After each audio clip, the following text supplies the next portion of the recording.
Sobre os protistas, a gente até que vai ser rápido. Não porque eles são pouco diversos, muito pelo contrário, mas porque, como falamos no tópico passado, o grupo dos protistas não é nem tratado mais como reino, porque agrupa organismos muito diferentes entre si, e a classificação deles está em constante revisão. Basicamente, a gente coloca nesse grupo as algas e os protozoários. Esses termos também não têm nenhuma validade taxonômica, porque tem muitos e muitos tipos de algas e muitos tipos de protozoários. O que eles têm todos em comum é o fato de serem eucariontes. Vocês lembram quando a gente conversou sobre a origem dos eucariontes, a partir da teoria endosimbionte? Para relembrar, dá uma lida nas páginas 102 e 103 do livro de vocês. Por ali, vocês vão entender um pouco sobre toda essa diversidade dos protistas que eu estou falando também. Então, as algas, além de eucariontes, são fotossintetizantes, uni- ou pluricelulares, e quando são pluricelulares, elas não formam tecidos verdadeiros, com células que tenham funções diferentes. O corpo delas é chamado de talo. E os protozoários são eucariontes, heterótrofos e unicelulares. Esse nome, proto, quer dizer primitivo, e zoário, animal, porque se considera que algum desses organismos, alguém parecido com esses protozoários, tenha dado origem ao grupo dos animais. Vamos dar uma olhada nas algas.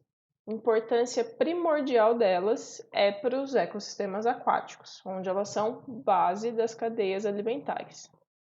A gente tem muitos grupos de algas, alguns que só vivem em água salgada, outros que têm representantes em água doce, ambiente marinho e ambiente terrestre úmido. Elas podem viver isoladas ou em colônias ou formarem um talo. Várias produzem substâncias que nós utilizamos e nem sabemos, nos espessantes de alimentos, como sorvete, nas gelatinas, nos cosméticos, na pasta de dente, no sushi, na construção civil. Oi? Já ouviu falar em diatomito? Dá uma procurada lá no Google em diatomito. E os protozoários são sempre unicelulares e heterótrofos. Alguns são de vida livre, em ambiente de água doce ou salgada, outros são parasitas e outros ainda vivem em mutualismo com outros seres. Eles são classificados tradicionalmente de acordo com a forma de locomoção. Se a locomoção for por cílios, que são estruturas curtinhas e numerosas espalhadas por toda a superfície da célula, a gente vai dizer que é um protozoário ciliado.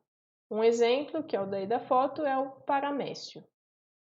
Se a locomoção for por flagelos, que são um ou dois filamentos longos, que se movimentam como um chicote, temos um protozoário flagelado.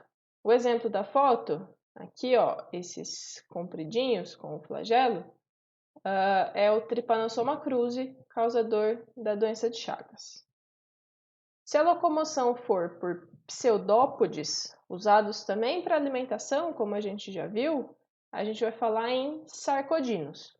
As amebas estão nesse grupo aí. E, por último, se não houver estrutura locomotora, se o protozoário depender de contrações no corpo para se locomover, são chamados esporozoários ou apicomplexos. O causador da malária está nesse grupo aí.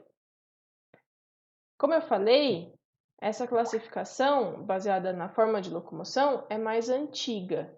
Ela deixa de fora alguns organismos bem interessantes, como umas amebas com carapaça, uns outros que transformaram a mitocôndria em outra estrutura, e etc. No livro de vocês está mais detalhado, com as nomenclaturas mais recentes, mas vocês não precisam se preocupar muito com isso. Conhecer é legal, mas não se preocupem em guardar os nomes todos, tá?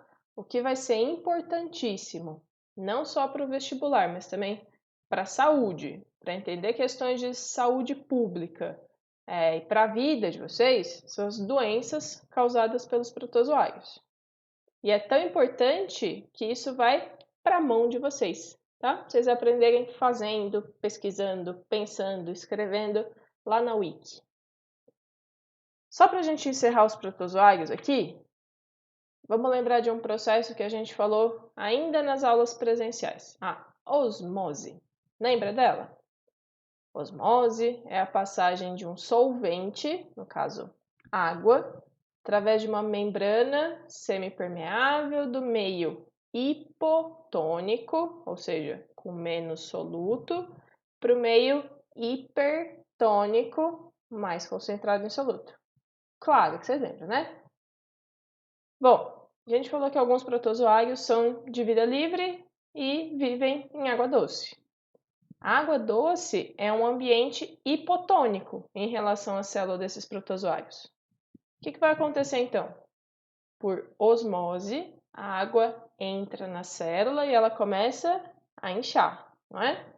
Se a diferença de solutos dentro e fora for muito grande, pode chegar ao ponto dessa célula estourar, não é? Lisar.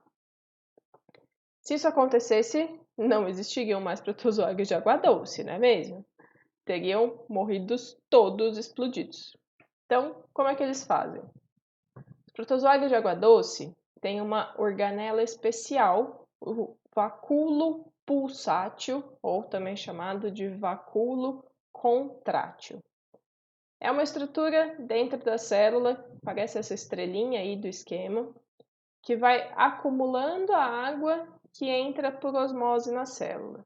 Quando ele está cheio, ele contrai e libera o conteúdo para o meio externo.